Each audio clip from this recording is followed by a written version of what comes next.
People, another update. This one, so they come from Mathias Ezeaku Ejiofor, the daddy Gio of Omenala, Eziokwu. Not be small thing. I know say most of most of my fans, yes, that they try to insult me, they insult me, they tell say why they bring this guy. If you not like Mathias, not be by force. I understand. My own be say I be amebo. Anything when I see on the street of social media, I go drop her. Now I be my own. I understand. Even some they quote Bible for me, say Chineke gakpomokon, say I know they go heaven. Make una see me, make una like one more issue. I not can understand what it can happen. If you not like this man, I they drop the update. If you not like him, no need for you to comment. You understand? Now so it just be, and I know they insult people, they curse people. If the updates come, anything when I see now they drop for year, may not come be say I too talk. Make una watch another update when they come from Mathias Ezeaku Ejiofor. My fancy can go maka Mazi Nnamdi and the Igbo politicians. Nga sun kan Igbo maka na nke mkpụbụlugbo mkpụlụwesi na ndị ugwu na plan ha bụ iji de Mazi Nnamdi n'ime until emeche election so that ka ndị Igbo ya leto vote. Asụrụ m nke a n'oyibo wee kwụsie wee receive a lot of calls. Ndị bayi wee sị m na mbọsọ ọbụla nchọrọ ịkpa nkata ihe gbasara Igbo bayi otu ife gbasara politics otu nsụọ ya n'Igbo. Manakwa na ka Ezeaku Ejiofor onye isi ndị Igbos Love Themselves Charity Foundation worldwide. Organizations zogol more than 5,000 lives na Igbo, both home and abroad. Anwe ife nchọrọ ịgwa ndị Igbo. Ma nwanne anyị nwoke bụ Peter Obi nke anya onye ọbụla dị na maka presidential election a na-abịa na 2023. Ife m chọrọ ịgwa ndị Igbo bụ na ife na-eme anyị saye n'aka maka na ndị nna nna anyị gwachara anyị okwu wee sị onye anya na nwanne ya na gidigidi bụ ugwu eze ayiri n'igwe ọtọkalịa. Ọ gị ka m na-ekwu ihe na-egbu anyị bụghị n'oke ọchụchọ nke m anyị adịghị n'otu ka egwu onwe anyị eziokwu. Igbo politicians ka okwu a na-agakalịrị. Ndị Igbo politicians adịghị n'otu. Ndị ugwu ka ịdị n'otu maka ọ bụrụ na ndị Igbo politician dị n'otu ọnụ maka ọnụ na-eru n'okwu n'ihe gbasara politics otu eji nwanne anyị nwoke bụ Mazi Nnamdi ọ na-apụta n'igwe wee jebe iji ya ka ọ pụta maka na onwelo ajụ ife a ga-agwa gị tada na Nnamdi mere. Nnamdi na-agitate for freedom inweta Biafra. O jighị egbe, o jighị mma. Nigeria government eje na-agba ndị IPOB egbe ma ha pụta peaceful protest. Gọọmenti kwesịrị inye ha security, nye ha ndị road safety and ndị police ga na-aga edefa. Okwu ọnụ ka ha na-ekwu. Onye na-ekwu okwu na-ejiri egbe ejiri ọma ọ dialogue ka unu ga na-eme. Maka ọbụla ọsọ Biafra mewara agitation ndị Catalonia na-eme na Madrid. Nigeria na onwe ha mekwara agitation si n'aka British wee pụta nwee their independence. So agitation abụrụ crime. Na ife ndị Igbo politician kwesị ime bụ mgbe ha eji Nnamdi maka ihe a na-ekwu nwere onye mmụọ onye ya abụ echi. Ozugbo eji ya enwe ikpe otu unu nche na-eme apịa na court. Unu apụta udolu nwanne unu. By now ọ bụrụ na eme ụdị ihe a ma nwanne anyị nwoke bụ Peter Obi ọ bụrụ na unu nche na-etinyela alụ na-eje court ahụ maka si n'ilu dike na anya ụmụ nkọ. By now enwere ka ọ bụ na Nnamdi ka anyị nọ n'ilo sizie n'ilo na-eje court. Otu enwe ebe a this presidential election na-abịanụ ka m gwa gị eziokwu ndị baịs na-akụrụ na amala ya kpalịa. Peter Obi enweghị ike win election without enwetaghị vote n'ala Igbo. Ife nna gwa gị maka daadị ere efu ndị Yoruba n'alụ ndị Yoruba befa, ndị ugwu n'alụ ndị ugwu befa. Ihe nna gwa gị akụrụ na amala ya kpalịanụ. Peter Obi enweghị ike win election without gịnị vote ndị Igbo. Ọ bụ unu jere ụdị ije nwa amadi apụta.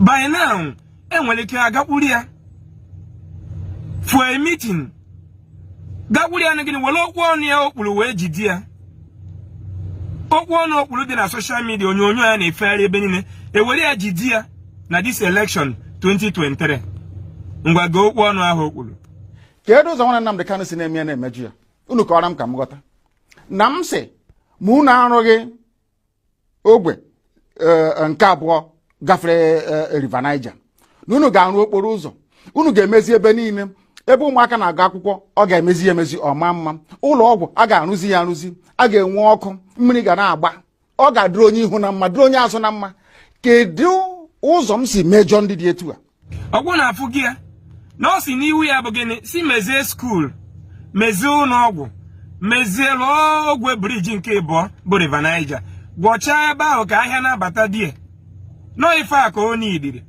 ife akụ n'ụka iji wee jideri ọfọ wee si ya nna ngwa na dịka anyị na-arịgo n'ochie a bụ onye Igbo ngwa pụta ihe niile ị chọrọ gwa ndị otu gị na-eso n'ụzọ gị na-eso ụzọ gị gwa ha ka atụnyere m vootu na atụnyere m vootu na mma arụ ihe niile i kwuru na m ga-emezi obodo a ka ọ dị mma maka na ụfọdụ n'ime anyị na-eje obodo oyibo onwekwana onye bụ onye Afrịka onye Igbo ga-ejecha obodo oyibo nata anyị Igbo bịa dị ya mma ọ from ụlọ ọgwụ ka ya bi n'esi anya ka ụzọ ka ọkụ ka mmiri ka ka sistem si arụ ọrụ ma metro ma tren kedu ka ị ga-esi jesi obodo oyibo nwee human conscience ịbata anyị Igbo bịa dị gị mma ka ọ sekuriti ọ ihe ndị na-aka Nnamdi Kanu na fight ka anyị nwee nụ and ọbụgodo na gị na ihe nwere the same ideology a na-ejidele mmadụ wit okwu ọnụ ya mgbe ị bịara kịta na were okwu ọnụ akịta kpaa ya n'aka si ya nna m ngwa ọ bụrụ na ịgwa ndị na-eso ụzọ ga tụnyere m akwụkwọ na a ga-arụ ihe niile a nye m 4 years were 4 years nye m test na ọ bụrụ na o nwere ihe niile ikwuru emerụ continue your agitation system lụwa dọlọ onye ka ya eje mekwa agitation Biafra mmiri na-agba kịta ọkụ adị ụzọ adị mma ụlọọgwụ na-alụ ọrụ adị alụ industries ọrụ adị akwa niile anyị na-eyi ma moto na produce ya n'obodo a people adị busy onye ga-ewepụta time ije chụwa Biafra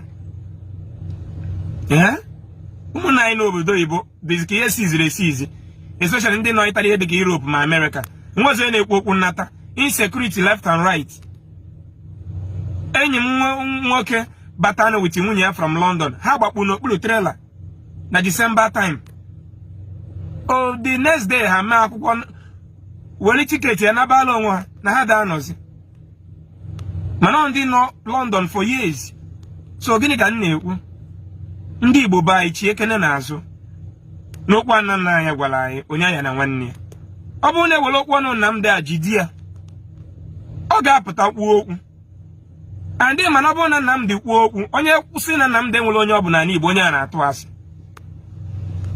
ifuru onye ọbụla na-asị gị kịta na Nnamdi Kanu enwere onye ọbụla n'Igbo my brother my sister bụ onye okwu asị Nnamdi Kanu na control 80% of mindset of ndị Igbo youth both home and abroad because no na-ekwu ihe ha chọrọ ọ na-ekwu ife onye ọbụla n'idiri ihe ọ na-akwu bụ maka gịnị maka ihe ka mmadụ ga-esi nwe those basic things gọọmenti na-emelụ gịnị ndị Europe and that is why o ji wee gain gịnị mkpụrụ obi ndị mmadụ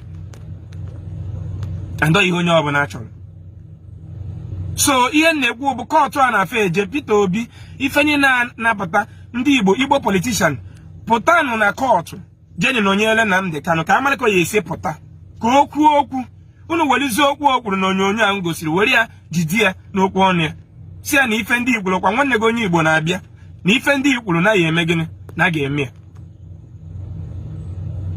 ka anyị ghara ịchọzi na nke m ka anyị ncha niile pụta kwado nke anyị nụ otu a Peter Obi bụ onye Igbo pụtara for this election Igbo niile na-apụta Nnamdi Kanu kwukwu okwu Igbo niile na-atinye aka ọnụ pụta n'igwe maka ndị gị na ha na-eme ka ihe nwere afọ njọ enwere ike ọ bụ na Nnamdi anọgide n'ime ruo that day ọ bụrụ ya opponent ndị a gị na fa na ha azọ this election fa pụta n'ụtụtụ seti ndị ajọ mmadụ ndị oji egbe eje ịnụ na-agbalị kpawai na Mkpọ junction dada na to vote ịma mpụta ịnụ tawai na-agbalị na Holy Ghost Enugu ị ga-ha pụtakwa maka na peace adịghị and a ga-ebodo ya gịnị unknown gunmen yes ihe niile eme na Igbo bụ unknown gunmen maka na unknown gunmen bụ ndị amalụ ndị ji egbe ụfọdụ nwere ike na-eche nọ ndị agitation Biafra merianụ mana ịma hụ nọ ndị na-achọ ịnalụ gị pawa Chukwu okike abịa ma wepụtagolo kịta hoo ha na ọchịchị na onye Igbo ka a chọrọ itinye ya n'aka. Mana ihe nchọrọ ikwu bụ onye ọbụla na-alọ nlọ na nwanne anyị nwoke nwere ike win vote without ndị Igbo apụta ọtọ vote na-atụ asị. Mana biko gbaanụ mbọ ka Nnamdi pụta, ma ndị sinetọ ma ndị gọvanọ ma ndị ihe niile. Nnamdi pụta nwere mgbunu ga-ewere vidio a gosi ya nwunye nkwana ga-eme ya ka ọ ghara ịpụta kwuo okwu sonye ọbụla jee tụọ vote. Ụna na-anụ gbaanụ mbọ ka ọ pụta, ma ndị nwa na-akpọ non gọọmenti ụnụ na-afụja vidio ha pụta sị na-eji onye isi ha eji, na ọ bụrụ na arapụrụ onye isi ya na peace ama ndị fa na-ekwu ya, ma nke ha mere na Nnewi mbọsị na onye ọbụla wọchị vidio n'ịntanetị ha na-aba na-eji onye isi ya Nnamdi Kanu ụna abịa ebe a ime. They are saying it ifu na ụda adịghọ, and Igbo niile at least nsa amụrụ ma afụbeghị m onye Igbo chịrị obodo a. There is onye Igbo bụ Anambra, Enugu, Imo, Abia, Ebonyi chịrị Nigeria as a president. Afụnụbeghị m since how many years? Arụ one ka ndị kịta eji m ụmụ isi kịta abụọzị m nwata. Afụbeghị m onye Igbo chịrị obodo a, and ụmụ Igbo na-ata afụfụ. 40 feet gị bata before you gbacha 40 feet bunata ya from Lagos to Onitsha, you now spend 5.2 million. 5.2 million ị na spend bụkwa n'isi ndị Igbo baye ka a na-ekeri ya, maka ọ bụ na ngwa ahịa kwesịrị ire 22 naira ibunatazi ya with 5.something million iji wee gba 40 feet na ibunata ya nụ idire wezi ya gịnị 55 naira. Onye ọ bụ na ihe isi ike dị n'obodo. Anyị kwesịrị gịnị kịta ugbu a ka anyị na-ediri gịnị ịfụ nwanne anyị ka ọ nọ dịka onye isi obodo a. Ịfụ onye Igbo bụ onye nwere amamihe onye ọbụla afọrọ ọrụ na Anambra steeti dịka ọ nọ dịka onye isi gịnị obodo a. Mana sọsọ ihe ga-eme anyị ga-eji lose this opportunity bụ gịnị one thing. Ọ bụrụ na anyị adịghị n'otu kịta pụta malife mere Nnamdi Kanu. Ọ bụrụ na adịghị n'otu kịta pụta malife mere Nnamdi Kanu.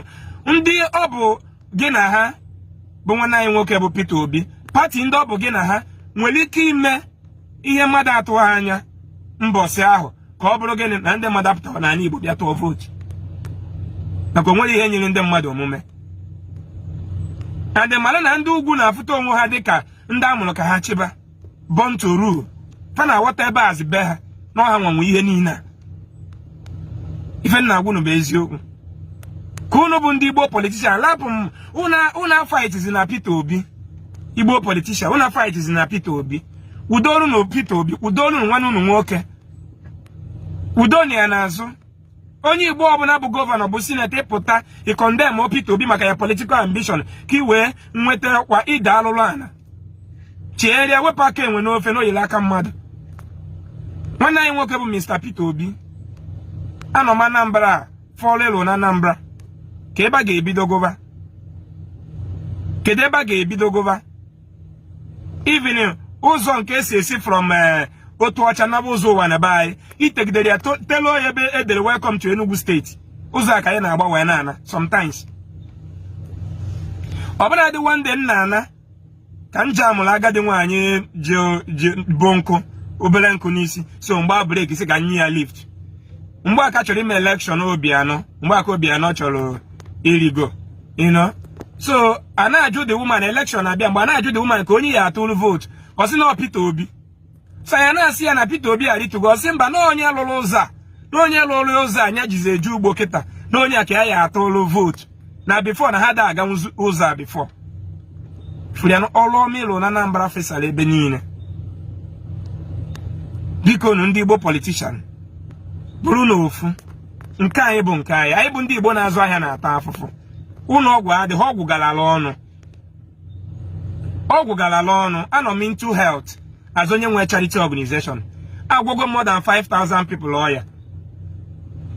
O nwere every week anyị eme mmadụ 12 11 surgery na Igbo.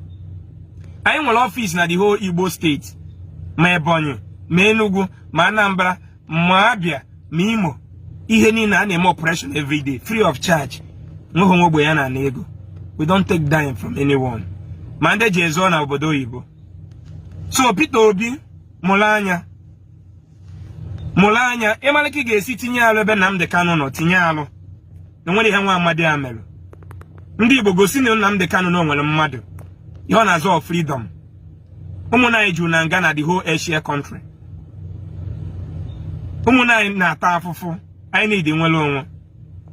Tie na-alụ ebe ọ nọ. Nnamdi Kanu bụ dike. Enweghị onye Igbo ga-abụ president of Nigeria ga-atinyenwu level ruru ka Nnamdi Kanu bụ onye ugwu n'ime tinye ya na prison. Ọ dịghị possible. I repeat it again. Enwere any Igbo person bụ president of Nigeria ga-ewenwe onye ruru level of Nnamdi Kanu bụ onye ugwu tinye ya n'ime. For last after 1 year.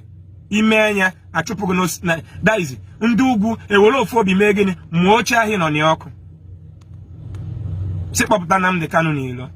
Nwa amadi ataga afọ, mama ya anwụgo, papi ya anwụọ, ndị agbagburu n'ije eligo nne. And ndị mgbalụ nkịta na-agba bụ Igbo politician. Unu pụta defend anwụ unu, kwudo onwe unu n'azụ ihe niile ama ndị na-eme. Unu nwa ga na-aka amụ ya down, unu nwa ga na-enye ya advice. Ọ pụtagodu protest mgbe izi ha na-apụta guide ndị ọkwa de emeche protest dadị ha naba.